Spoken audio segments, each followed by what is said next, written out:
দিদিরা কেমন আছেন? সবাই ভালো আছেন আশা করি। আরে দেখো না, সেদিনকে মাসির মেয়ের জন্মদিন ছিল, তা আমি একটু লেট করে যাওয়ার জন্য আমার জন্মদিনে কেকটা কেটে দিল। কেটে দিয়ে আমার যে কি কষ্ট, ওই ভাঙা কেক মানে কাটা কেক আমাকে খেতে দিয়েছে। তারপরে একটা ফুটি খেতে দিয়েছে। তারপরে মাসি বললো আয় কাজ খাওয়া দাওয়া শুরু করি, সাথে সাথে খেতে দিল।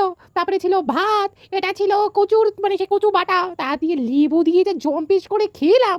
বন্ধুরা কি বলবো তোমাদের, এত ভালো লাগছিল।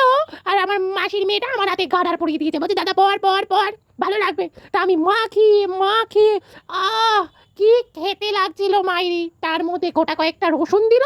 আরে বাবা রে বাবা, আমিও দেখে দিলাম তোমাদের সামনে, দেখো দেখো আমি তো খেয়ে অজ্ঞান। মনে হচ্ছিল শুধু এই দিয়েই ভাত খেয়ে নি।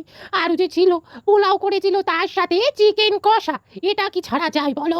বাঙালি মানেই ভুঁড়িভোজ, কত খাবি খেয়ে যা। আর এইদিকে কেরামতি করে ভিডিও করে দে দাদা, ভিডিও করে দে, আমি পায়েস খাচ্ছি, আমার একটা ভিডিও করে দে। আর হেসেই যাচ্ছে।